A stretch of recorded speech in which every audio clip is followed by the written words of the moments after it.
Bonjour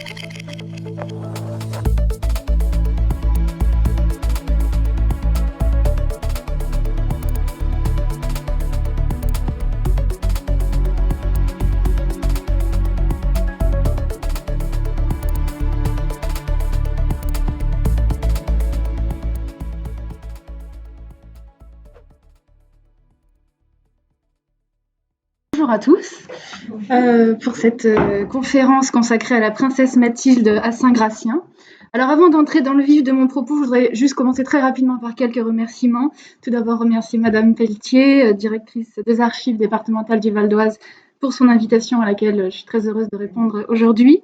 Je voudrais remercier aussi Paul Perrin, qui est conservateur des peintures au musée d'Orsay et qui m'a permis en 2019 de publier un essai dans le catalogue de l'exposition dont il était l'un des co-commissaires au Palais Fèche à Ajaccio et qui était consacré à la princesse Mathilde et son rapport aux arts.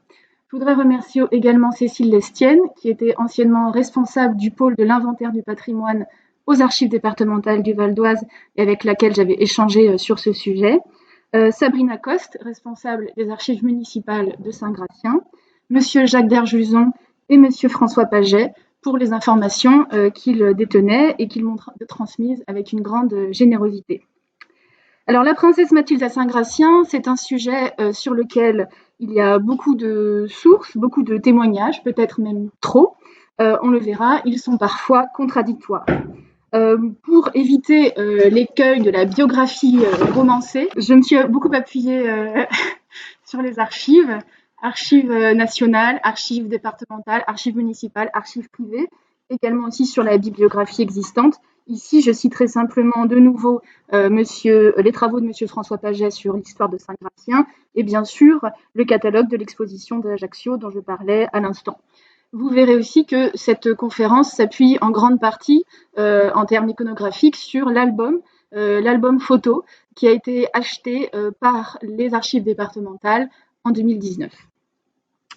Donc, dans un premier temps, on verra comment la princesse est arrivée à Saint-Gratien, les travaux qu'elle y a effectués, l'ameublement de ses intérieurs. Ensuite, je parlerai de sa vie à Saint-Gratien, de cette vie calme et retranchée dans le cocon protecteur de son château. Nous parlerons ensuite de l'implication de la princesse dans la vie politique locale. Et je terminerai sur le rapport de la princesse à la nature, entre un regard bucolique et d'une part et une approche qui se voulait un peu expérimentale, naturaliste, presque scientifique d'autre part. Alors cette princesse, qui est-elle? En 2 mots, c'est Mathilde Bonaparte. Elle est née à Trieste en Italie en 1820. Elle est la fille de Jérôme Bonaparte, qui est le plus jeune des frères de Napoléon Ier. Elle est donc la nièce de Napoléon Ier. Elle est aussi la cousine de Napoléon III, puisque le père de Napoléon III, c'est Louis Bonaparte, un autre frère de Napoléon Ier. Elle a passé son enfance en exil en Italie. Toute la dynastie des Bonaparte était contrainte à l'exil après la chute de l'Empire. Fiancée à l'âge de 16 ans à son cousin, le futur Napoléon III, elle a finalement été mariée au prince russe Anatole Demidov. La relation ne dure pas longtemps et elle obtient l'autorisation de se séparer juridiquement de ce mari en 1846. Dès 1841, elle est autorisée par Louis-Philippe à vivre en France, à Paris. Sous le Second Empire, elle est nommée Altesse impériale par l'empereur, son cousin, et à ce titre, en tant que membre de la famille régnante, évidemment, elle participe à la vie officielle. Donc, bien entendu, elle a un hôtel particulier à Paris, rue de Courcelles, sous le Second Empire, mais c'est une femme qui ne goûtait pas tellement la vie de cour. Et dès 1851, année du coup d'État de son cousin, qui va bientôt l'imposer comme empereur, elle cherche une villégiature, pas trop loin de Paris, pour y passer l'été au sens large, parce que souvent, en fait, dans ses lettres, on comprend qu'elle arrive à Saint-Gratien dès le printemps et elle en repart le plus tard possible, en septembre. Alors, comment est-elle arrivée à Saint-Gratien? Plusieurs biographes nous disent que c'est peut-être en rendant visite au couple Hortense et Frédéric Rézet, à la fin des années 1840, qu'elle aurait découvert la vallée de Montmorency. Alors, cette hypothèse est à est à nuancer parce que le mémorialiste, le comte Horace de Viel-Castel, qui a bien connu la princesse Mathilde et qui était souvent invité à Saint-Gratien, dans ses mémoires, dit qu'avant l'Empire, les Rézet et Mathilde ne se connaissaient pas. C'est quand même une parole à prendre au sérieux, donc il y a un doute sur cette hypothèse Rézet, mais je propose de la garder aujourd'hui comme hypothèse de travail parce qu'elle nous permet de parler d'un voisin important de la princesse sur les bords du lac. Frédéric Rézet, c'est un homme de goût, c'est un érudit, c'est un collectionneur. Grâce à la fortune qu'il a héritée de son père, il a fondé une très grande collection qu'il a ensuite vendue au duc d'Aumale et qui constitue un noyau, aujourd'hui le noyau des collections du musée Condé à Chantilly. Donc très grande collection. C'est aussi un conservateur. Il a fait une carrière de conservateur au musée du Louvre, d'abord comme conservateur des dessins, puis conservateur des dessins et des peintures. Alors je vous le présente ici, pas sous son meilleur jour, le pauvre, c'est un portrait charge, mais j'ai choisi cette représentation parce qu'elle est d'Eugène Giraud, et Eugène Giraud, on le verra, est un artiste très proche de la princesse Mathilde. Donc c'est intéressant déjà de voir ce triangle Mathilde, Giraud, Rézet. Rézet avait donc élu domicile dans l'un des premiers cottages construits sur les rives du lac d'Enghien. Témoignage précieux qui existe toujours, témoignage précieux de cette première architecture de villégiature précoce, née dans les années 1840, architecture qui a souvent été détruite. Donc on a Rézet qui est sur les bords du lac, notons au passage aussi qu'il sera maire d'Enghien sous le Second Empire. Un personnage important pour Mathilde aussi parce que donc, on n'est pas sûr que ce soit vraiment le couple Rézet qui ait amené Mathilde sur les bords du lac, mais en tout cas, ce qui est sûr, c'est que ensuite ils vont se fréquenter et les Rézet seront souvent chez Mathilde à Saint-Gratien. Rézet va conseiller Mathilde dans l'élaboration de sa collection d'œuvres d'art. Et Madame Rézet sera nommée dame pour accompagner de la princesse Mathilde. Donc elle fait partie de la maison de la princesse Mathilde, maison au sens princier. Ici, je vous présente son portrait par Ingres, qui a été fait à Enghien, puisque Ingres aimait beaucoup venir à Enghien, chez les Rézet. Il parlait du paradis d'Enghien. Il a fait ce portrait en 1846 sur les bords du lac. Donc il y a les Rézet, et puis bon, bien sûr, il y a la ville d'Enghien, qui vient tout juste d'être créée, de toutes pièces, commune créée en 1850 autour du lac et de la station d'eau thermale. Enghien-les-Bains, c'est donc cette station thermale, mais c'est aussi un haut lieu de divertissement, concerts, bals, promenades en gondole, en barque, c'est-à-dire, sur le lac. C'est une ville qui concentre les intérêts de Napoléon III, qui y viendra plusieurs fois.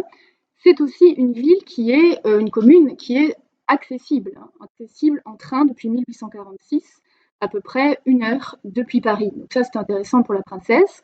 On sait, d'après les correspondances, d'après les témoignages, qu'il y avait en fait 2 manières de venir chez la princesse. Alors au début, il n'y en avait qu'une, jusqu'en 63, il n'y en avait qu'une, c'était de descendre à la gare d'Enghien. Là, je parle des Parisiens qui venaient chez la princesse. Donc on descendait à la gare d'Enghien et puis soit on venait vous chercher en barque et on vous emmenait, on traversait le lac jusqu'à l'embarcadère de la princesse Mathilde, soit on venait vous chercher en omnibus. Il y avait la voiture de la princesse, l'omnibus de la princesse qui vous prenait à la gare d'Enghien. Et à partir de 1863, il y a une gare à Sannois, donc de l'autre côté. Et là aussi, on a des témoignages, et j'ai l'impression qu'à partir du moment où la gare de Sannois existe, c'est systématiquement ou presque à Sannois que descendent les visiteurs, les invités de la princesse Mathilde, et on vient les chercher dans l'omnibus de la princesse, tel que c'est écrit dans les témoignages.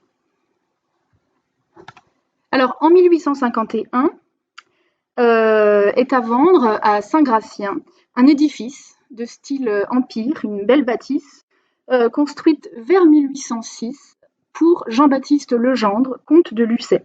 Ce comte de Lucé, il avait été préfet du palais consulaire des Tuileries en 1801, puis premier préfet de la maison de l'empereur, et enfin comte d'Empire, comte d'Empire en 1810. Or, si l'on en croit la tradition, cette bâtisse, elle a été construite sur les conseils, alors sur le souhait à la base de la reine Hortense, Donc Hortense de Beauharnais, la fille de Joséphine, qui avait un château à Saint-Leu, qui était duchesse de Saint-Leu, et qui se plaignait depuis son château finalement de n'avoir que du paysage, et qui souhaitait avoir peut-être un peu des bâtisses qui puissent trancher, dont la blancheur puisse trancher sur la verdure. Napoléon Ier aurait fait des propositions pour le plan de ce château, et il l'aurait même inauguré de sa présence. Donc un château construit par un proche de l'empereur, inauguré par l'empereur, voilà qui devait nécessairement intéresser la princesse Mathilde, qui, rappelons-le, lorsqu'elle fait cet achat, donc cette acquisition le 27 décembre 1851, n'est plus une anonyme.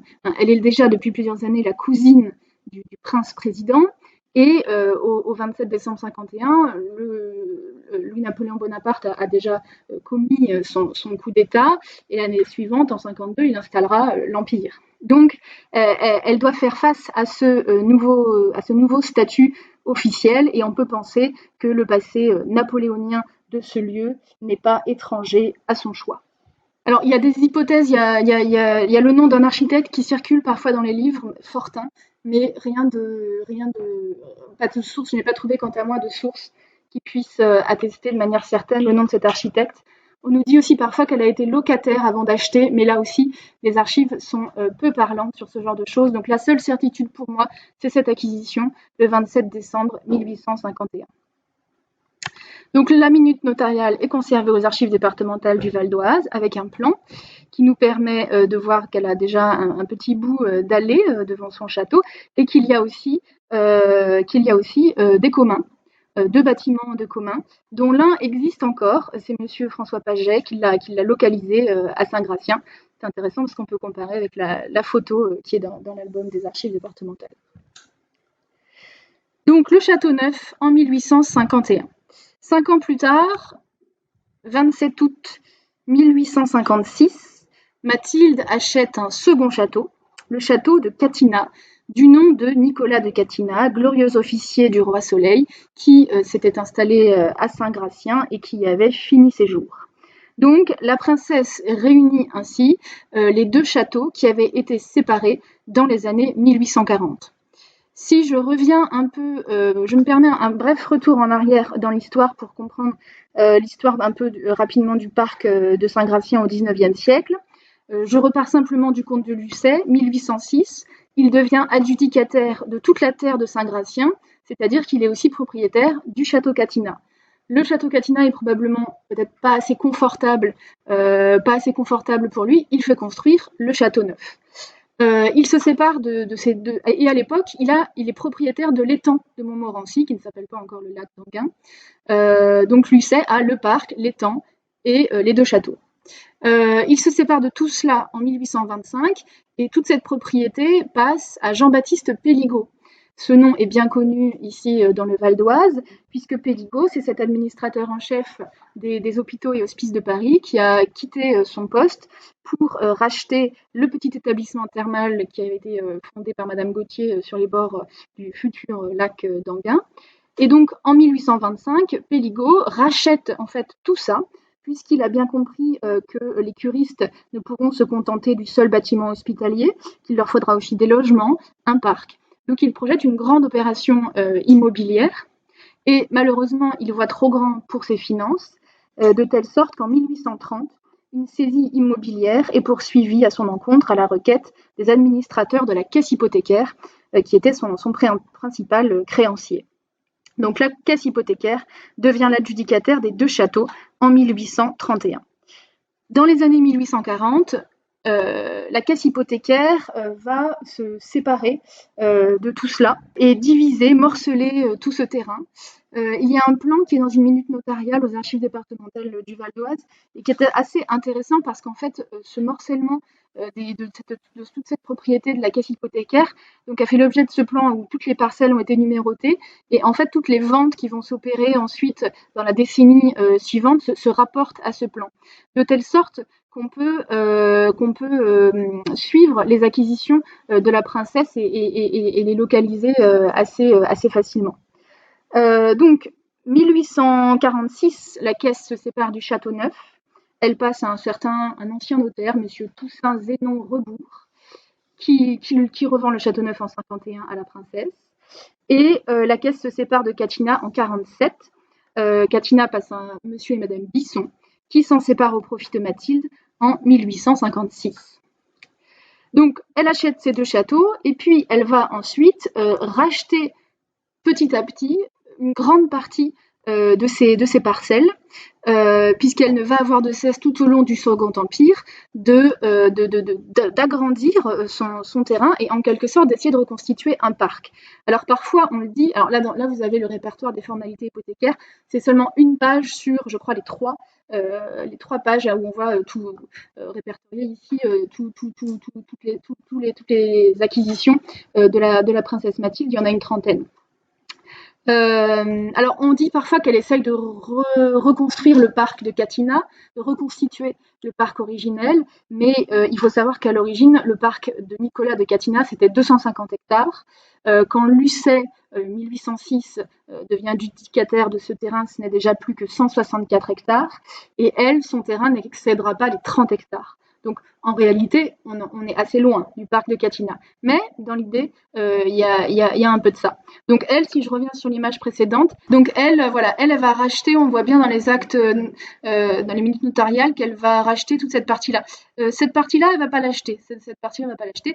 Bien sûr, là, il y a Catinat, et elle va acheter toute l'allée, elle va même acheter bien plus, toute l'allée qui mène jusqu'au lac d'Anguin. Donc, premier exemple, 1854, elle achète une petite portion, vous voyez, du chemin qui prolonge l'avenue du château. Et puis, autre exemple, ici, c'est vraiment sur les bords du lac, de cette petite partie du lac qu'on appelle le bassin de l'Ouest, qu'on appelle aussi parfois le lac de la princesse Mathilde, même si, à ma connaissance, il ne lui a pas appartenu, c'est juste un surnom. Et ici, donc, on voit qu'elle achète les terrains qui sont de part et d'autre de l'allée, ce qui, au final, lui donne donc cette grande allée majestueuse qui mène jusqu'à son petit embarcadère. Donc beaucoup d'agrandissements devant le Châteauneuf. Catinat, elle n'y a pas trop touché. D'ailleurs, c'est assez révélateur parce que on n'a pas de photos des intérieurs du château de Catinat. J'en ai du temps de la princesse Mathilde, je n'en ai pas vu. Et on sent bien que ce bâtiment a été très peu investi. Il servait, je pense, de dortoir en fait, surtout pour les invités, et tout se passait au Châteauneuf. Donc des acquisitions foncières et puis des travaux. Alors, je vous propose de faire une sorte de petite visite guidée des extérieurs puis des intérieurs en s'appuyant toujours sur les photos qui sont contenues dans cet album acquis par les archives départementales.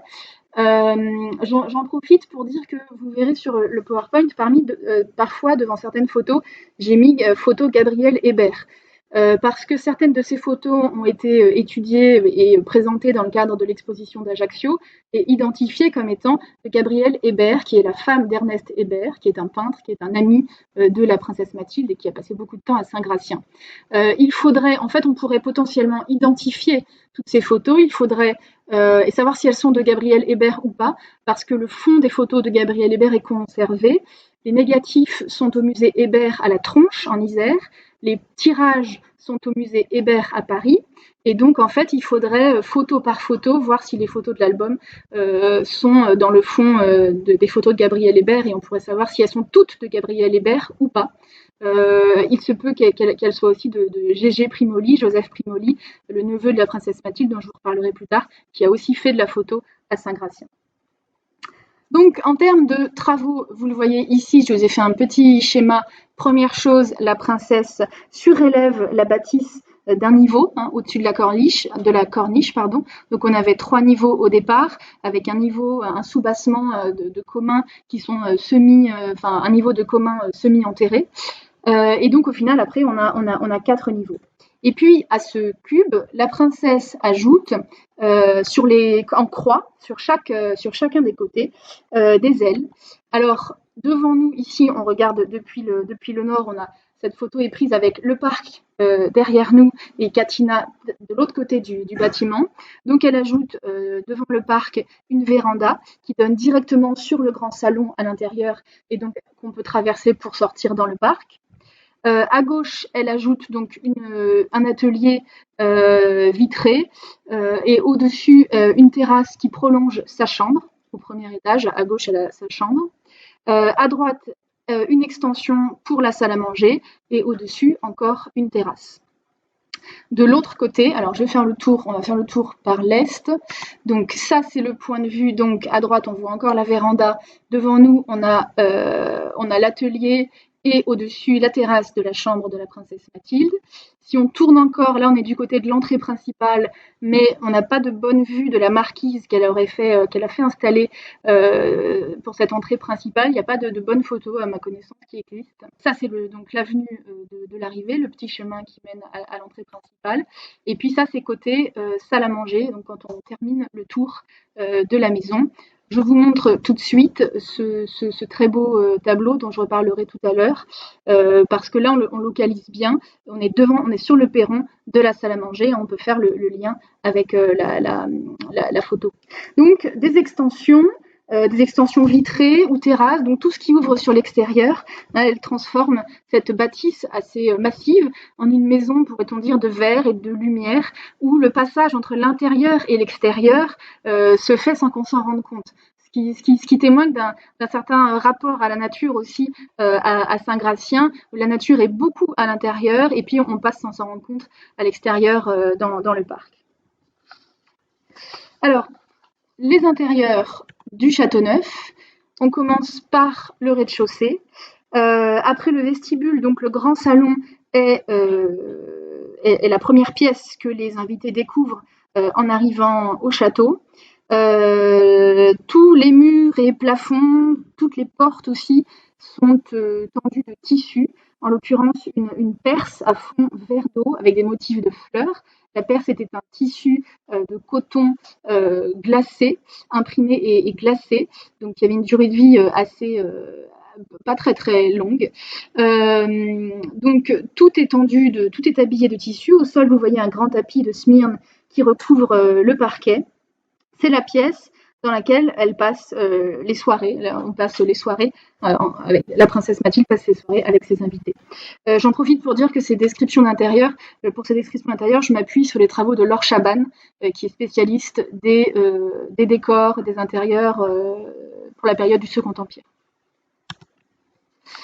Alors, ensuite, c'est le petit salon, aussi appelé salon d'hiver ou salon d'automne, et qui, en fait, était, semble-t-il, assez sombre, deux de ses fenêtres ayant été sacrifiées pour la construction de l'atelier. D'où peut-être cet usage de salon d'hiver, salon d'automne. Nous sommes ici dans l'atelier. Alors, nous sommes dos à la verrière. Au milieu de la pièce, vous voyez la table ronde consacrée aux travaux de broderie et aux lectures de la princesse.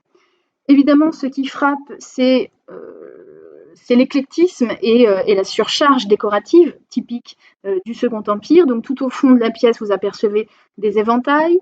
Vous apercevez à gauche un secrétaire à cylindre Louis XVI avec devant ce secrétaire un fauteuil de bureau chinois incrusté de nacre. Sur le secrétaire, des vases chinois montés en lampe. Tout en bas, à gauche, dans le coin inférieur gauche de l'image, un fauteuil de jardin anglais en rotin, tandis que dans le coin inférieur droit de l'image, un guéridon marocain. Donc, éclectisme. Vous avez aussi des petites chaises cannées façon bambou devant la table ronde.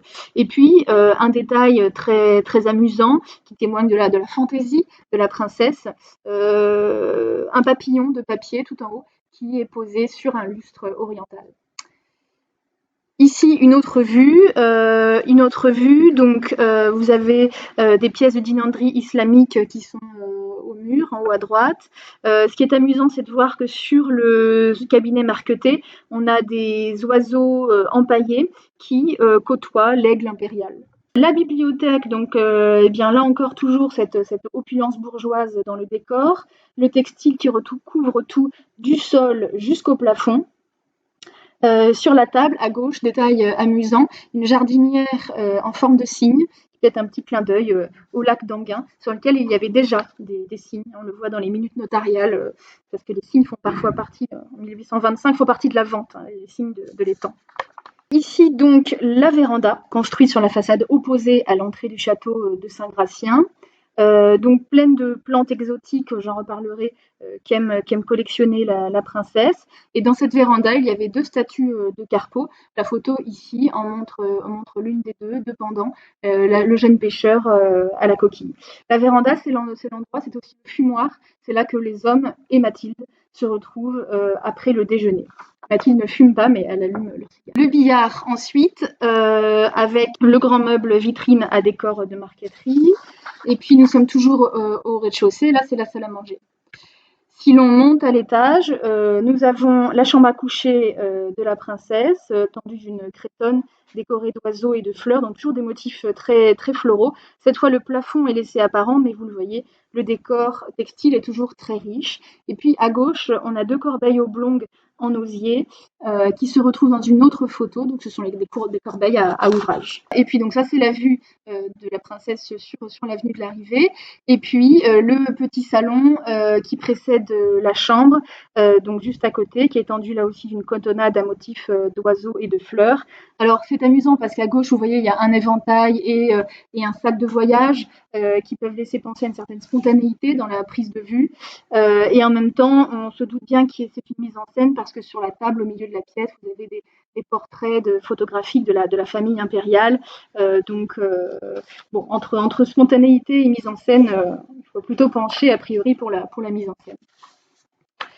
Donc vous voyez des intérieurs assez typiques du Second Empire. Cela peut nous sembler extrêmement luxueux, mais dans le regard des contemporains, ça n'était pas tellement. Les Goncourt écrivent en 62, la maison n'a rien d'un palais, l'intérieur n'a rien de princier, tout le luxe est le confortable. Tout son luxe est le confortable.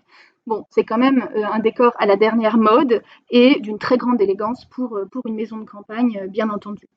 La présence des objets japonais, japonisants, par exemple cette image, vous voyez donc le paravent japonais, est à mettre au crédit de la princesse, qui d'ailleurs déclarait un soir dans une soirée qu'elle préférait les vases japonais plutôt que les vases étrusques. Les Goncourt notent la princesse a été d'un révolutionnarisme terrible. Alors, dans ce cocon, la vie est douce et les bruits de l'extérieur n'arrivent qu'étouffés.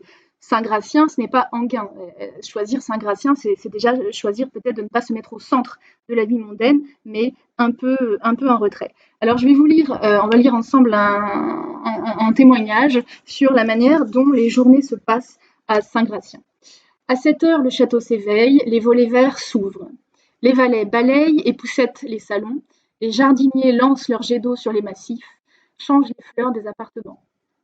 À 11h, on sonne la première cloche du déjeuner, à 11h15 la seconde, et tous les invités se réunissent dans la véranda où l'on passe dans la salle à manger. Ensuite, on retourne au salon, on fume, on lit les journaux, on cause jusqu'à 1h environ. Alors la princesse va travailler à son atelier, on est libre de la suivre ou de retourner dans son appartement. En général, on sort de voiture à 4h, on descend dans un joli endroit et l'on marche pendant 1h30 et l'on retrouve les voitures dans un autre village. Les promenades sont infinies dans les environs, les routes sont pittoresques et pour la plupart carrossables, mais à pied, la princesse ne se fatigue jamais. J'attire votre attention sur le fait que la princesse se retire à son atelier de 1h jusqu'à 4h parce que la princesse est artiste. La princesse elle-même pratique l'aquarelle et le dessin, l'aquarelle qui était, disons, la pratique autorisée pour les femmes et les amateurs au XIXe siècle. Et l'art tient une grande place dans les journées à Saint-Gratien. L'atelier est la pièce centrale en fait de vie, une des pièces centrales avec le grand salon de vie. C'est là qu'on discute, c'est là qu'on discute tout l'après-midi. Elle prend des cours sous la direction de Jeanne Giraud ou de Ernest Hébert. Et puis, elle collectionne aussi, la princesse a une collection. Elle se fait conseiller par ses amis artistes, dont peut-être Monsieur Rézet. Alors évidemment, le goût de la princesse est assez, on pourrait dire, académique. Un soir, elle traite de la croix de Saligo, et certains membres de l'académie, enfin certains membres du personnel des beaux-arts se décomposent en silence. Elle n'aime pas Manet, elle n'aime pas Courbet, elle n'aime pas la peinture Monet, elle n'aime pas la peinture impressionniste. Donc on pourrait la taxer en quelque sorte d'académisme, mais on verra dans les artistes qu'elle affectionne qu'en fait, elle aime surtout une peinture bien faite, bien léchée, légère, joyeuse. La peinture est pour elle, il faut bien le dire quand même, un divertissement, un exutoire aussi. Ici, vous voyez donc des aquarelles qui se trouvent dans l'album qu'elle a elle-même donné à la Bibliothèque nationale, manière de rentrer dans l'histoire en forçant un peu la porte peut-être. Mais c'était très important pour elle d'être connue d'être reconnue, d'exister en fait en tant qu'artiste et peut-être de se faire un prénom, puisqu'elle a exposé au Salon parisien sous son nom de Mathilde Bonaparte. Donc voilà pour le premier témoignage. Je vous propose d'en lire un deuxième qui donne un tout autre regard sur la vie à Saint-Gratien. Les Goncourt écrivent donc, le 13 octobre 1867, « La maison et les hôtes s'ennuient. Il pleut. Nieuwkerk a une flébite. » Nieuwkerk, c'est un personnage important de l'histoire de l'administration des Beaux-Arts. À cette époque, il est surintendant des Beaux-Arts, donc très grande carrière dans l'administration des Beaux-Arts, et c'est le compagnon de la princesse Mathilde. Nieuwkerk a une flébite. Il joue dans sa chambre avec les gens qui jouent. La princesse est immobilisée par la pose de son portrait. Son ami Ernest Hébert est en train de faire le portrait de la princesse Mathilde. Tout doucement, la nuit vient, il pleut toujours. Hébert blaireaute les perles de son portrait. On ne sait que faire, on ne sait que dire. La séance est levée. On passe dans le salon à côté. La princesse se couche sur le tapis avec son petit-neveu qui lui gratte le dos. Et dans cette heure où de si grandes choses menacent, où de telles révolutions pointent, je vois jusqu'où peuvent descendre, par la pluie ou l'orage, les plaisirs d'une cour petite ou grande qui s'ennuie. Un peintre a l'idée de mettre un manche à balai sur 2 chaises et quelques-uns, pour faire rire la princesse en tombant, s'y asseyent en équilibre et tâchent, avec une baguette, de jeter par terre les 4 cornets de papier posés sur les 4 montants des chaises. Alors là, vous voyez que c'est un regard très différent par rapport à celui que donnait Primo Levi. Il faut dire que Primo Levi, il est enfant quand il écrit le témoignage qu'on a lu juste avant. Hein, il a 16 ans et pour lui, c'est des souvenirs d'enfance qu'il raconte. Bon, là, avec les Goncourt, on voit que, en quelque sorte, l'ennui, le mal du siècle n'épargne pas les princesses. Mais le point commun entre les deux témoignages, c'est tout de même l'atmosphère très amicale, très détendue, très familière qui règne à Saint-Gratien. Et ce n'est tout de même pas rien au XIXe siècle, dans l'entourage de la famille impériale, autour d'une femme, d'avoir cette ambiance-là, cette atmosphère détendue, où la parole est très libre, où on est très loin des mondanités et des contraintes. Hein, parce que la spécificité du salon de Saint-Gratien par rapport au salon qu'elle tient à Paris, rue de Courcelles, c'est que ne viennent que ses amis les plus proches, ceux avec lesquels elle est dans ce rapport de familiarité. Et beaucoup d'artistes aussi qu'elle aime à fréquenter, et elle aime aussi à adopter ce genre artiste où on est un peu familier, presque un peu vulgaire des fois, et ça lui permet, en fait, pour elle, c'est une manière de s'émanciper, c'est une manière de s'inventer une identité, hein, pour cette cousine de l'empereur. Donc je dirais qu'il y a d'un côté ici le témoignage assez aigre, un peu aigre des frères Goncourt, et puis il y a le Saint-Gratien dont la princesse rêve, qu'elle veut laisser à la postérité et qu'elle expose même, car ce tableau, précisément ce tableau-là, je ne vous l'ai pas montré, mais dans la photo de la salle de billard, on voit que ce tableau est exposé au mur. Donc c'est amusant de penser qu'à Saint-Gratien même, elle expose des vues rêvées de Saint-Gratien pour rappeler aux autres le rêve qu'ils sont en train de vivre à Saint-Gratien, en quelque sorte. Donc ici, c'est un tableau d'Eugène Giraud. Eugène Giraud, qui est un des familiers du salon de la princesse, qui est aussi son professeur de dessin, très ami avec Mathilde parce qu'il la fait rire, il la tire de l'ennui, il la divertit beaucoup, et on peut dire que lui et son frère sont véritablement les interprètes du goût de Mathilde, c'est-à-dire légèreté des sujets divertissants, facture léchée, facture précise, et en même temps des couleurs très fraîches, et quelque chose qui a à voir avec l'impressionnisme, hein, la percée de lumière à travers les frondaisons, les taches que fait le soleil sur le sol. On retrouve ça au même moment dans les tableaux de Manet ou de Monet. Donc ici, c'est un tableau qui nous représente les invités sur le perron de la salle à manger. On voit la princesse Mathilde qui est en robe noire et blanche, et on a même probablement un modèle, la jeune fille en costume italien avec le violon, probablement un modèle pour la peinture de la princesse. Giraud habitait même à Saint-Gratien, il avait son chalet à Saint-Gratien, il s'est installé tout près de la princesse. Et il a réalisé plusieurs tableaux pour le château neuf. Ici, je vous présente deux pendants de grande dimension qui s'inspirent des loisirs de Saint-Gratien. Donc, grande composition sur le thème des loisirs, que ce soit donner à manger aux cygnes du lac d'Enghien ou bien se promener dans la vallée de Montmorency.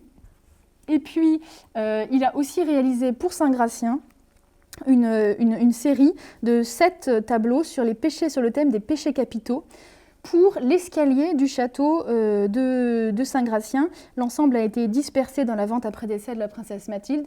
Un seul de ces tableaux est maintenant localisé, c'est celui qui est au musée des arts décoratifs.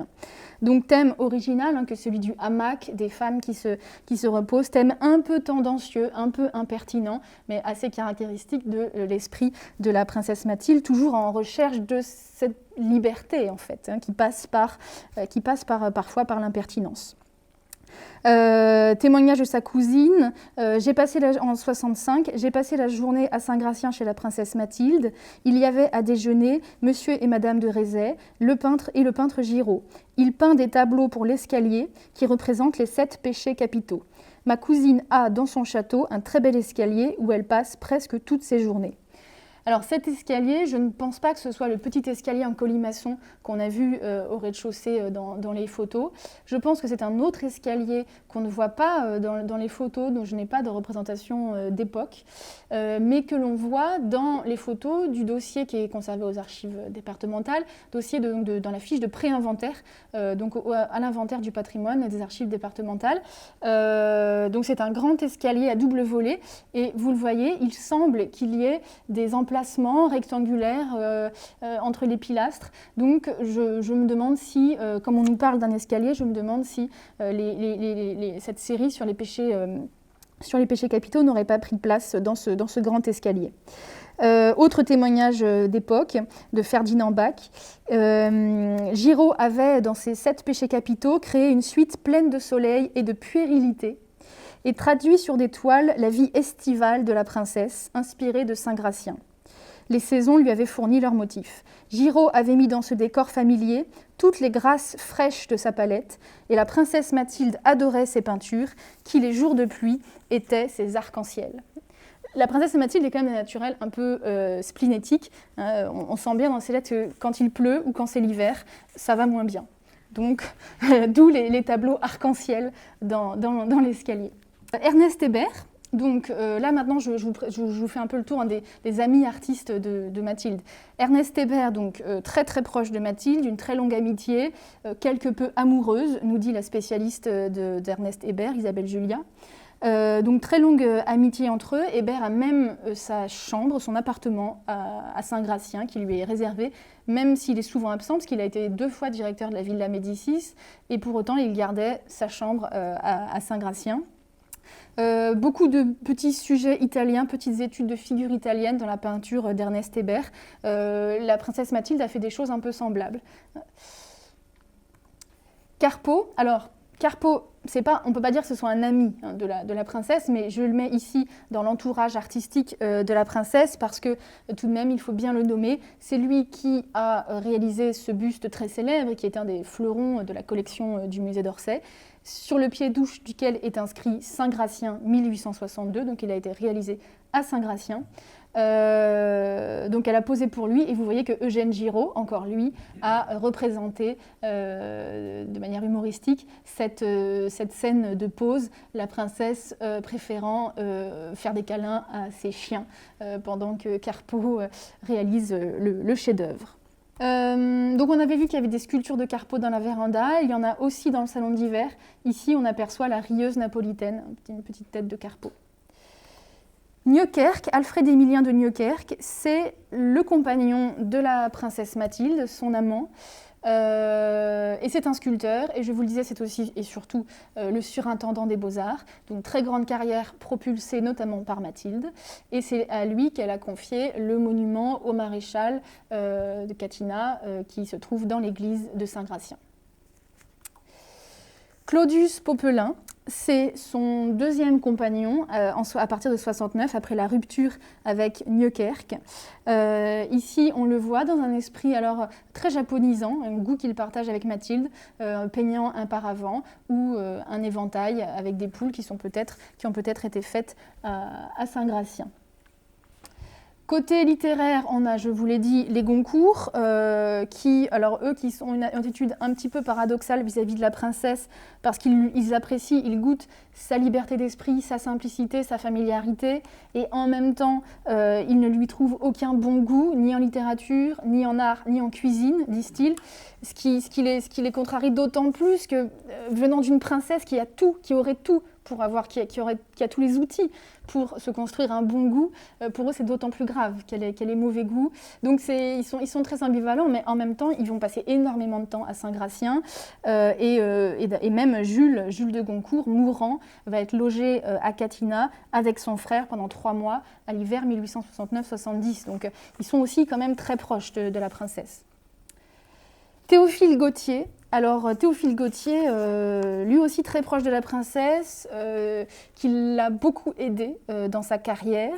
Elle a obtenu pour lui une indemnité annuelle de l'Empire. Elle avait essayé, alors quand il a échoué au poste de bibliothécaire de l'Élysée, elle lui a offert un poste de bibliothécaire chez elle. Bon, c'était pas pareil. Et quand il a demandé où sont les livres, on lui a répondu un conseil, faites comme si elle n'en avait pas.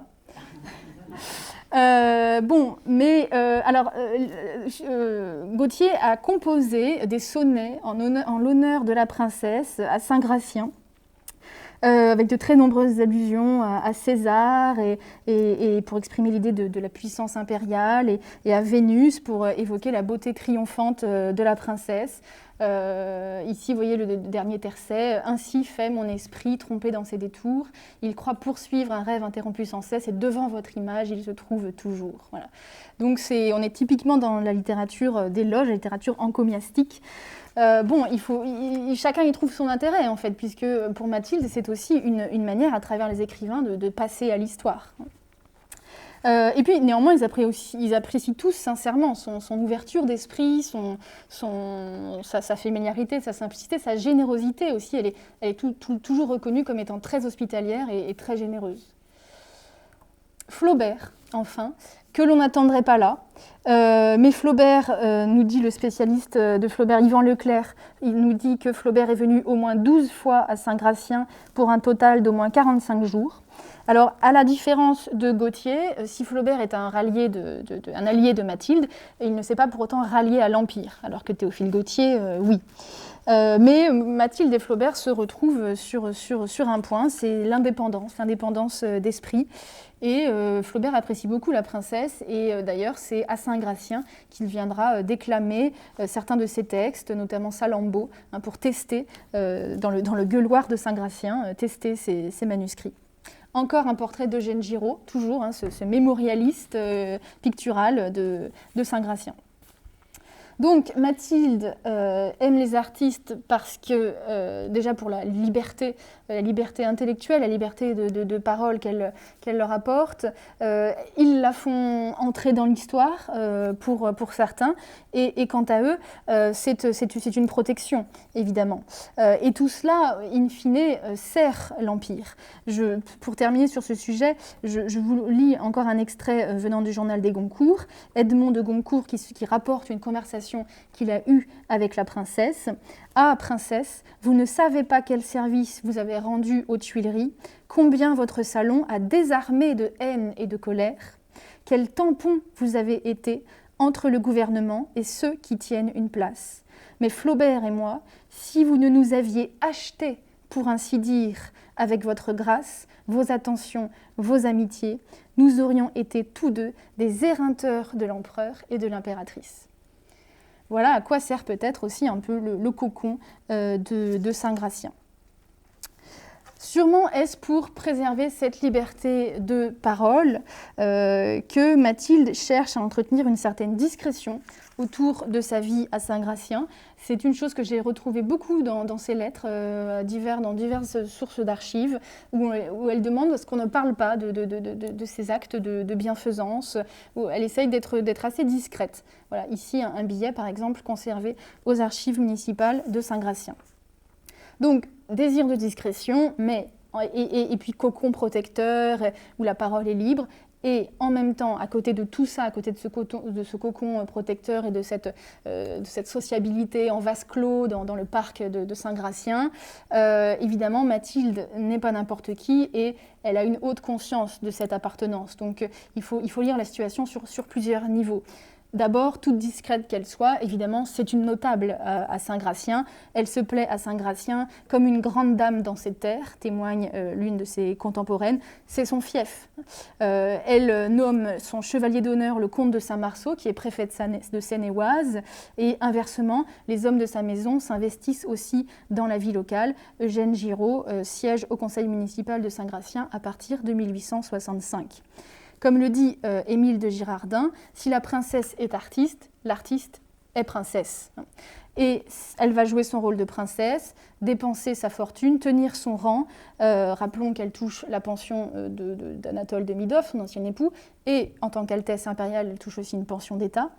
Donc beaucoup d'actions pour la commune de Saint-Gratien, j'en liste quelques-unes rapidement. En 1860-61, elle fait bâtir une mairie-école puisqu'il n'y avait pas encore de mairie à cette date.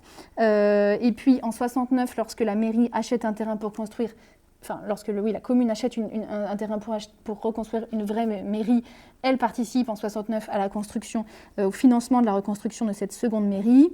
Elle finance aussi en 1863, tout cela on le voit dans les délibérations du conseil municipal, aux archives municipales de Saint-Gratien, elle finance aussi la construction d'un lavoir couvert, dont je dois la localisation là encore à monsieur François Paget, qui l'a retrouvé sur des plans ultérieurs.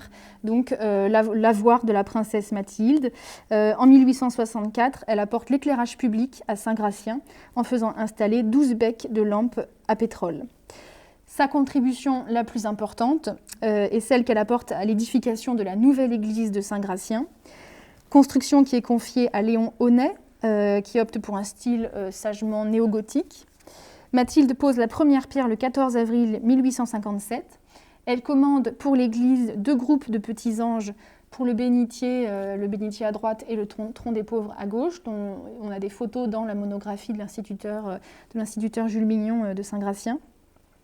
Donc, je l'ai dit tout à l'heure, Nieuwkerk, son compagnon, est chargé du monument funéraire au maréchal de Catinat, et l'église est bénie le 29 mai 1859.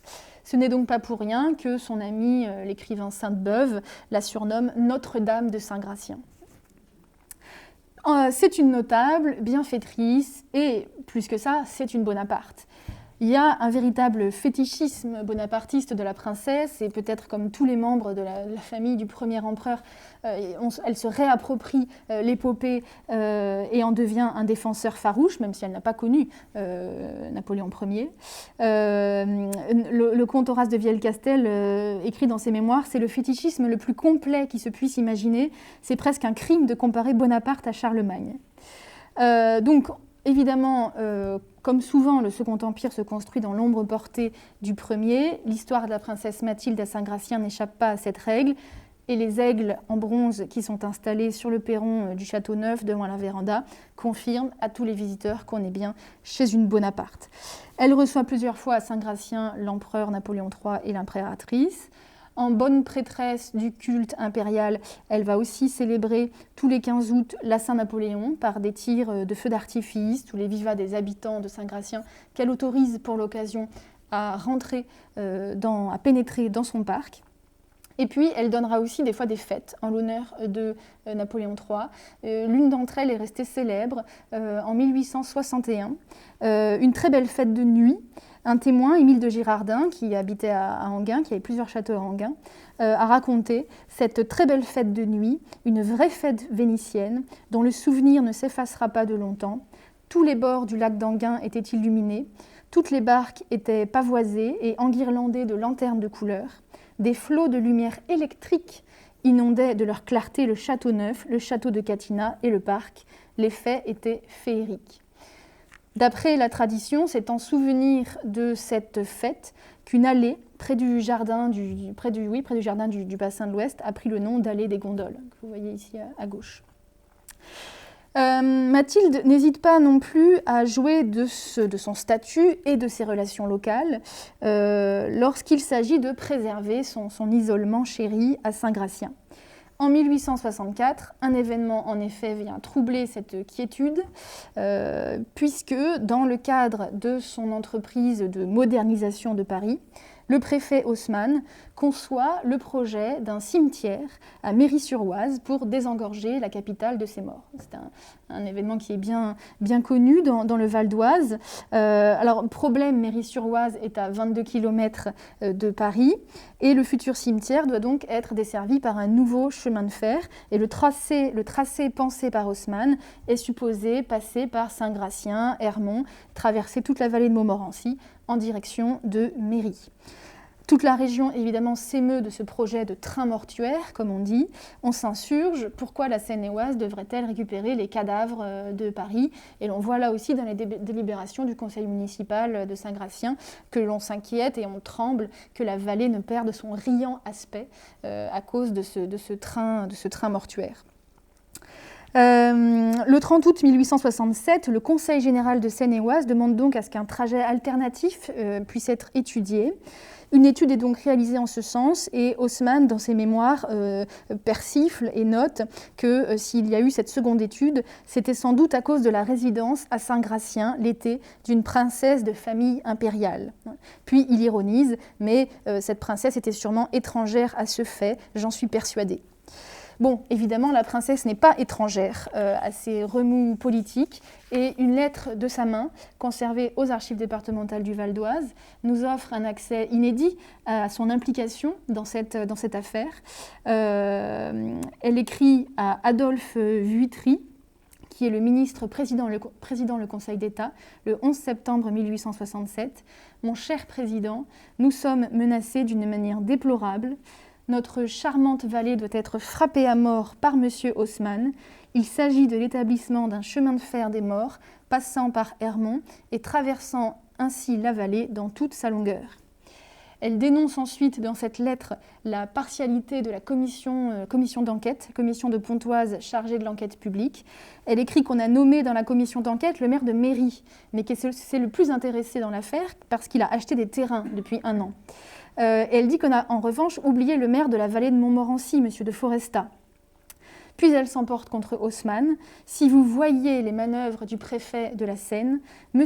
Haussmann est-il donc tout puissant et le seul qui n'ait pas de contrôle? Haussmann jette le pays dans les bras de l'opposition. » Donc elle politise l'affaire à fond. Et elle en appelle enfin au ministre, puisque le projet va être porté devant le Conseil d'État que Adolphe Vuitry présidait. Finalement, Le projet d'Haussmann échoue, soulagement dans la petite communauté de Saint-Gratien, une annexe du cimetière du Nord sera ouverte à Saint-Ouen.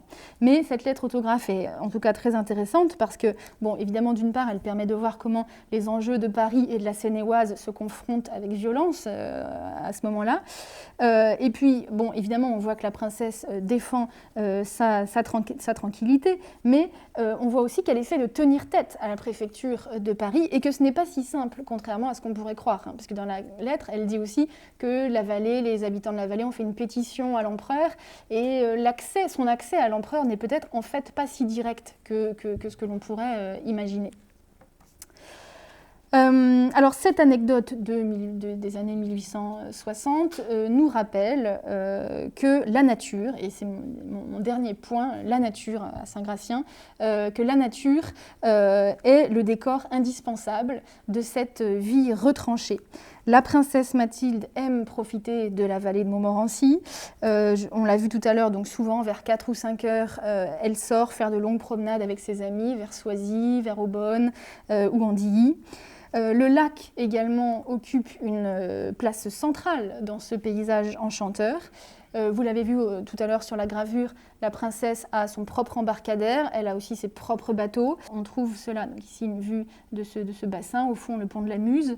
Elle a même acheté des permis de pêche et de bateaux en 1861, 6 permis de pêche et de bateaux qui lui permettent à elle et à ses amis de voguer en toute liberté sur le lac. Mais c'est surtout sous la forme bien contrôlée et bien close d'un parc que la nature s'offre aux villégiateurs de Saint-Gratien. Joseph Primoli, son neveu, écrit dans ses mémoires que la princesse aime les allées bien taillées, les branches qui dépassent, elle les coupe. Elle n'aime ni le vague ni l'indécis, Versailles est son idéal. Donc, bon, là, la photo n'est pas celle qui représente le plus ça, parce que ça, c'est justement une petite partie un peu plus sauvage du parc, mais vous l'avez vu sur les autres images, sur la photo de l'avenue de l'Arrivée, on a des belles allées avec un semis de gravier et des pelouses bien coupées par les jardiniers, bien entretenues par l'équipe de jardiniers. Donc tout cela, voilà, ce qui serpente et qui fait un très joli décor avec aussi de nombreux kiosques et de nombreux bosquets qui rythment la promenade. Cette nature arrangée est évidemment le théâtre idéal de l'art. Il faut savoir qu'il y a un deuxième atelier dans le parc, une petite maisonnette qui a été réaménagée en atelier. Et puis il y a, d'après les témoignages, plusieurs groupes de marbre aussi dans le parc. Malheureusement, on n'en garde connaissance plus que d'un. C'est la statue de Jules Franceschi qui a présenté au salon de 1859 une Andromède en pierre qui a été achetée par l'État, par la maison de l'empereur. Donc on a les traces de cette acquisition aux archives nationales et d'autres documents que j'ai trouvés aux archives nationales nous permettent de savoir qu'initialement l'œuvre était destinée à l'empereur pour le parc de Fontainebleau. Alors pourquoi est-ce qu'elle s'est retrouvée à Saint-Gratien? Ça, je ne sais pas. Est-ce que c'est Nieuwkerk, de par sa position très, très élevée dans l'administration des Beaux-Arts, qui a pu décider qu'elle serait dans le parc de Saint-Gratien? C'est possible. En tout cas, vu son matériau, la pierre, et ses dimensions colossales d'à peu près 4 mètres de hauteur, évidemment, l'œuvre était de toute façon destinée à prendre place dans un environnement naturel. Ici, vous la voyez un peu mieux dans cette gravure. Alors, elle est toujours maintenant dans un jardin, en fait, dans le jardin d'une maison qui, en fait, est comprise dans le périmètre de l'ancien parc de la Princesse. Malheureusement, la statue a été, vous le voyez, elle a été très vandalisée, enfin, abîmée au fil du temps et en plus vandalisée, je crois, il y a 1 an. Donc, maintenant, elle commence à être un peu moins lisible. Alors, dans ce rapport à la nature, je le disais, donc nature contrôlée et aussi de la part de la princesse, une très grande curiosité naturaliste, expérimentale même parfois, qui est assez caractéristique de ce 19e siècle finissant. En 1878, les Goncourt notent ainsi: ce matin, Méada, commissaire général du Japon à l'exposition universelle de Paris, est arrivé à Saint-Gratien avec 2 jardiniers de ses compatriotes portant dans des morceaux de soie jaune des instruments de jardinage bizarres et hétéroclites. On a été au fond du potager. Les 2 Japonais ont brisé la terre d'un carré et ont semé des radis, des choux, des navets d'1 mètre, et dont 3 font la charge d'un homme. Autre témoignage d'un chroniqueur en 1896. La princesse adore les fleurs, elle est en relation avec tous les horticulteurs du monde. Elle se fait envoyer dès le premier jour les créations nouvelles. Des lettres conservées aux archives municipales de Saint-Gratien laissent aussi penser que Mathilde collectionnait des plantes rares, des plantes exotiques rares, puisqu'en novembre 1889, elle demande au maire de Saint-Gratien de prendre les mesures nécessaires pour faire cesser le brigandage dont elle est victime. Voici la seconde année que l'on coupe les mahonias de mon parc. Et le maire lui répond qu'il fait tout son possible pour assurer la sécurité de sa propriété et de toutes les propriétés de Saint-Gratien. Et il lui répond qu'a priori, pour avoir pu voler ces plantes, c'est que les voleurs connaissaient très bien les plantes, les meilleures plantes, les plus belles plantes de la princesse. Donc il y avait une vraie collection de plantes rares. Et également collection d'animaux rares, d'animaux rares, de volatiles remarquables. En 1863, à Enghien, la presse locale nous apprend qu'elle visite une exposition de volatiles remarquables, corbeaux blancs, cygnes noirs, pintades argentées. Elle repart avec des faisans dorés de Chine. Et puis, en 1874, décrivant l'atelier de la princesse, les Goncourt mentionnent donc des oiseaux empaillés, qu'on a vus sur les photos, dont un lophophore, un cadre contenant d'immenses papillons du Brésil et une collection d'oiseaux-mouches. À côté de ça, Giuseppe Primoli, son neveu, dans ses mémoires, note aussi que lorsqu'il est à Saint-Gratien, en 1864, après le dîner, sont venus monsieur et madame Paul de Musset. Cette dame a l'air très aimable. Elle a apporté à tante Mathilde, dans un bocal, une charmante petite grenouille verte. Donc, un intérêt pour la nature sous toutes ses formes. Les témoignages nous parlent aussi de serres à légumes, de vergers, de jardins potagers, dont les produits ravissent, remplissent, se retrouvent dans les assiettes des invités. On sait que Mathilde raffole des pois chiches. Il y a donc des jardins potagers, comme on le voit là sur la photo. Et alors, il y a cette ferme aussi, qui est tout au bout du parc, non loin du lavoir. Et alors c'est intéressant parce que, et d'ailleurs le bâtiment existe là aussi toujours, et c'est intéressant parce que lorsque le projet émerge, la presse locale parle d'une ferme modèle, et relayant probablement les informations données par Mathilde elle-même, on nous dit que cette ferme sera établie sur une grande échelle, d'après les conseils de la princesse Bacciochi, qui a envoyé les plus jolies petites vaches sans cornes qui se puissent voir. La princesse Elisa Bacciochi, fille d'Elisa Bonaparte, était célèbre pour avoir construit en effet une ferme expérimentale en Bretagne où elle avait testé des machines innovantes. Donc on peut se dire que peut-être à l'origine, la démarche de Mathilde relevait d'un attrait semblable pour la modernité, tandis qu'au même moment, Napoléon III autorisait quant à lui, par exemple, l'usage d'un nouveau procédé de transplantation d'arbres à Saint-Cloud, ou inaugurait la ferme modèle du domaine de Fouilleuse où s'exposaient les premières moissonneuses. Donc ce projet de ferme modèle entre peut-être dans ce cadre. Et en même temps, on comprend à travers les témoignages que c'était surtout l'objet d'une promenade, parce que comme elle était tout au bout du parc, la visite à la ferme faisait l'objet de la promenade.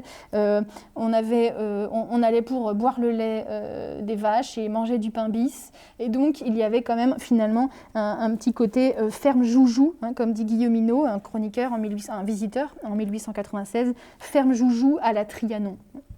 Donc il y a une sorte de naïveté, de candeur qui contrebalance cette approche expérimentale. Les deux se mêlent certainement. Et cette ambivalence, elle est très visible, très lisible dans les lettres que la princesse échange avec Émile Blanchard, et lettres qui sont conservées aux archives départementales. Alors là, c'était donc la localisation de la ferme. Alors, Émile Blanchard, il est zoologiste, membre de l'Académie des sciences, professeur d'entomologie au Muséum d'histoire naturelle. Et c'est un ami proche de la princesse. Lui aussi, il a sa chambre à Saint-Gratien, qui reste sa chambre même quand il n'y est pas. Et d'ailleurs, on comprend à travers les lettres qu'il vient parfois à Saint-Gratien, même quand la princesse n'y est pas. Donc, l'hospitalité de la princesse allait jusque-là. Donc c'est à lui qu'elle écrit un jour qu'à Saint-Gratien, qu'elle ne veut pas repartir de Saint-Gratien et qu'elle veut y rester encore et qu'il lui semble qu'ici, je suis plus à l'abri des choses et des hommes.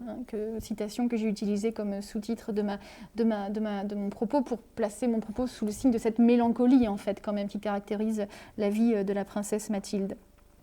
Donc des lettres qui témoignent de leur amitié et également donc de cette curiosité naturaliste et empirique qui est celle de la princesse. Elle lui écrit un jour, alors les lettres ne sont pas datées, on ne peut pas les dater pour la plupart. Elle lui écrit donc j'espérais vous voir cette semaine et vous demander quelle nourriture je puis offrir à ma toute petite tortue d'eau charmante. Ensuite, il y a quelques mots que je n'arrive pas à lire. Donc, à la tortue à laquelle j'ai offert une feuille de salade et 2 mouches. Elle est dans une grande cuvette avec de l'eau et une grosse pierre qui lui sert de rocher. Je ne voudrais pas la voir dépérir. Voilà. Autre lettre très intéressante de la princesse à Émile Blanchard. Mon cher ami, je viens vous prier de me dire si vous pourriez me procurer une abeille afin que Popelin, donc Claudius Popelin, l'artiste dont je vous parlais tout à l'heure, puisse la dessiner et la peindre. Je la voudrais en nature, donc c'est-à-dire une vraie abeille, peut-être même une abeille vivante dans un pot. Ensuite, elle les reçoit. J'ai reçu les 2 petites abeilles que vous avez bien voulu m'envoyer et je vous prie de revenir enfin passer quelques beaux jours encore ici. Et ces lettres sont très intéressantes parce que Claudius Popelin a réalisé en 1890-92 une série de portraits sur fond d'émail, en émail peint, en camailleux d'or sur cuivre, portraits donc des Bonaparte, et donc sur fond d'abeilles impériales. Et finalement, on voit donc avec cette lettre de la princesse, si on la met en rapport avec les émaux de Claudius Popelin, que finalement à Saint-Gratien s'opérait cette symbiose rêvée entre l'art, les sciences et la nature.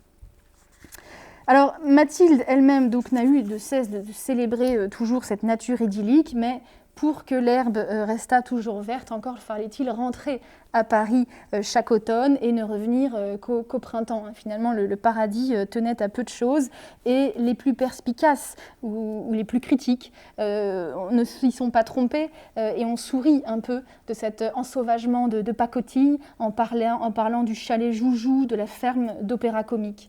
Donc si Saint-Gratien a bien été, sous le Second Empire, ce havre de paix, cette Thébaïde, où de très brillants représentants des arts, des sciences et des lettres ont pu trouver un espace de liberté, c'était tout de même au prix d'une certaine fermeture insouciante et délibérée dont ils ont bien voulu se faire les complices. La réalité va quand même les rattraper à un moment donné, la guerre de 70, Mathilde qui doit s'exiler en Belgique et qui se préoccupe beaucoup pour Saint-Gratien, on le voit dans ses lettres à Ernest Hébert lorsqu'elle est en exil.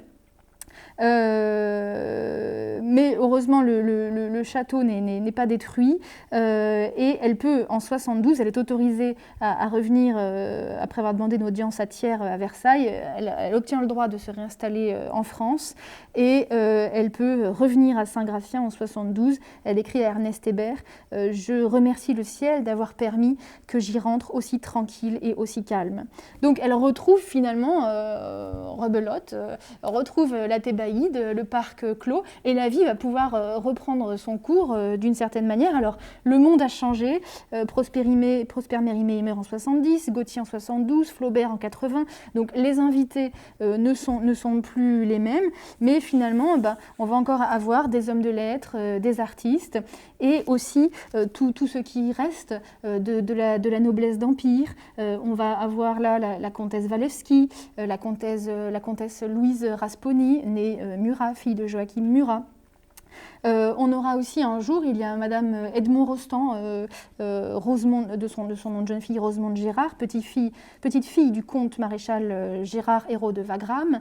On aura aussi de grandes familles, de grandes dynasties d'industriels ou de financiers du Second Empire, et notamment la baronne de Neuflize, dont je ne vous ai pas mis de photo ici, mais qui est représentée dans l'album avec sa fille Roberte, et qui a constitué en fait cet album photo.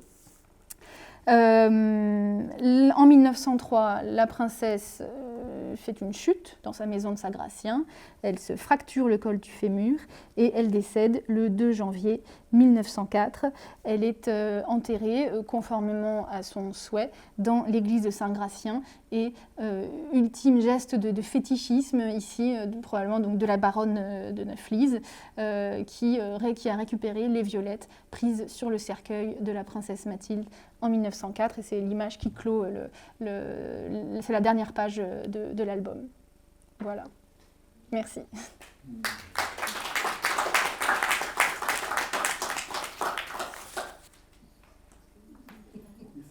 Est-ce qu'on peut venir sur les questions un peu économiques, c'est-à-dire quel a été le prix d'achat de cette propriété, qu'est-ce qui se passait après la succession de la princesse? Deuxièmement, vous avez dit que dans les ressources de la princesse, il y avait à la fois ce qui venait de son mari, le prince Davidoff, et puis une pension civile de l'Empire. Évidemment, après le 2 septembre, après le 4 septembre, ça a tombé. Alors, est-ce que ça a entraîné des modifications dans le train de vie de la princesse ou pas? Alors, je n'ai pas les réponses à toutes les questions. Le prix d'acquisition, il est dans les minutes notariales, mais en fait, ça change tout au long du 19e, par rapport à le prix de Lucet, le prix qui met Péligo, le prix qui met la princesse, c'est pas du tout la même chose. Et j'ai pas pris en compte, j'ai pas noté, c'est dans les archives, je pourrais vous le dire, mais j'ai pas noté parce que je me suis dit que ça avait peu de valeur sur 50 ans, peut-être de comparer les prix d'acquisition. Donc j'ai pas le chiffre, j'ai plus le chiffre en tête, je saurais pas vous dire. Ouais, alors je pourrais vous donner les. Moi, je ne m'y connais pas assez en histoire de l'économie, donc cela, j'ai pas. Mais tout ça est consigné évidemment dans les minutes notariales. Quant au train de vie, oui, je me suis posé la question après, sous la Troisième République. Après, en fait, on voit quand même, alors là, ça c'est Laure Chaban, spécialiste des intérieurs de Second Empire, qui repère que les textiles sont très abîmés, qu'il y a des tétières ou des housses qui ont été mis sur les meubles parce que le textile Second Empire a trop vieilli. Peut-être que si je ne sais pas si elle avait plus de moyens, est-ce qu'elle aurait tout changé ou est-ce que c'est juste une manière de rester dans ses meubles. Je ne saurais pas trop vous dire sur les ressources financières de la princesse sous la Troisième République. Là-dessus, j'ai pas de. Puis il y a personne, en tout cas, ça continue d'être un salon très prisé. Alors évidemment, on y va un peu comme on va au musée, elle appartient déjà à un autre monde, mais ça continue d'être un salon de bon standing, si j'ose le terme. Donc il n'y avait pas de pauvreté qui sautait aux yeux des visiteurs. Voilà, c'est ça que je peux vous dire, mais je n'ai pas tous les éléments pour vous répondre. Et alors ça a été vendu après? Oui, et donc après donc son neveu Primoli, il a récupéré tous ses papiers, il était chargé quant à lui d'éditer les mémoires de la princesse, et tous ces biens-là ont été vendus, d'ailleurs. Voilà, ont été vendus ensuite parce que tout est revenu à son frère Plomplon et qui a tout de suite revendu cela, et donc tout le parc de Saint-Gratien a été transformé en lotissement. Oui. Et il y a eu une vente après décès, plusieurs ventes après décès, notamment de sa collection d'œuvres d'art dont tout le monde avait beaucoup entendu parler, et en fait il y a quand même eu une certaine déception au moment de la vente après décès parce que tous les peintres qu'elle possédait, dont elle possédait des tableaux, étaient passés de mode en 1904, 1905, et donc finalement je pense qu'on n'a pas tiré autant que la famille aurait peut-être pensé tirer de cette vente après décès, mais tout a été dispersé, vente après décès, voilà. Et le portrait que vous nous avez montré là tout à l'heure, c'était le portrait de son frère alors? Oui, alors il y a eu là, oui, c'est le prince Louis-Napoléon. Alors là, je les confonds tous, donc je ne saurais plus vous dire. C'est pour le prince Louis-Napoléon, parce que Claudius Popelin a fait toute la série, enfin toute une série sur la famille. Dans quel cadre vous avez fait cette étude? Est-ce que ça a un lien avec l'achat par les archives départementales de l'album de la princesse Mathilde? J'ai commencé cette étude avant l'achat, parce que j'ai travaillé aux archives départementales ici, en 2017-18. Et donc, je ne sais même plus trop comment je me suis intéressée aux archives qui étaient ici, mais bon, je m'y suis intéressée parce que c'était là. Et c'est comme ça que j'ai commencé à travailler. Puis le hasard a fait qu'au même moment, le Palais Fèche commençait à préparer une exposition sur la princesse Mathilde, et qu'en discutant avec Paul Perrin, il m'a proposé d'écrire sur la princesse Mathilde à Saint-Gratien. Et c'est comme ça que j'ai travaillé. Et puis finalement, voilà, l'album a été acquis fin 2019, hein, donc bien après mes travaux. Il est remarquable le catalogue. Oui, très très bien. Oui, oui. Oui, on réfléchit, Non, mais au moins vous aurez la réponse sur l'identité du portrait par Claudius Popelin dans le catalogue. Le catalogue est plus érudit que moi. Il en est où ce château actuellement? Ah ben, maintenant c'est une habitation privée. Hein. Oui, ça a été complètement... Ouais. Pardon, c'est Type HLM. Parce que voilà, ça ressemble à ça. Ça, c'est une photo que j'ai faite. C'est ça. le château là? Oui, du logement social. Enfin, il a été bien réhabilité parce qu'il n'a pas toujours été comme ça. Oui, on a des images. Oui. Quelle rue dans Saint-Gratien?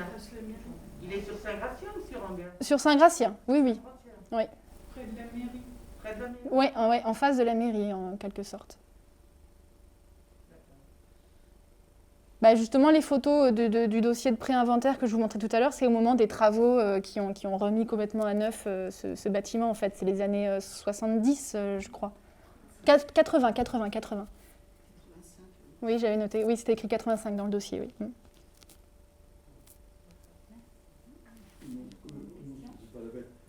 Quand on lit le journal des Goncourt, on s'aperçoit que les Goncourt étaient toujours fourrés chez elles. Oui. En permanence. Oui. Pendant des années. Oui. Pourquoi vous n'avez pas utilisé plus d'éléments puisés dans le journal? Parce que j'essaye d'avoir un regard global et que je les ai déjà cités plusieurs fois. Mais c'est vrai que et aussi je me méfie aussi un peu de leurs témoignages. C'est pour ça qu'il faut... moi, c'est... En quelque sorte, les témoignages des Goncourt, c'est les témoignages que je préfère. C'est ceux qui m'ont l'air de s'approcher le plus de la vérité. Mais en même temps, ils sont aussi très critiques, ils sont aussi un peu amers. Donc j'essaye aussi, en tant qu'historienne, de prendre du recul par rapport aux sources et de voilà, combiner plusieurs témoignages pour essayer d'approcher la vérité. Voilà pourquoi je n'ai pas donné davantage la parole aux Goncourt. Mais c'est vrai qu'à chaque fois, c'est très très lumineux ce qu'ils écrivent, c'est très brillant, c'est très juste. Outre les quelques aquarelles qu'on peut trouver à la BNF, c'est ça? Oui. Où est-ce qu'on peut voir d'autres œuvres de la princesse? Alors à la mairie de Saint-Gratien, il y a la copie là, que je vous montrais, la copie d'un tableau qui était autrefois attribué à Velázquez, donc qui a été désattribué, qu'elle a donné au Louvre ensuite. C'était où? Là, voilà. Par exemple, ça c'est une copie faite par elle qui est conservée à la mairie de Saint-Gratien.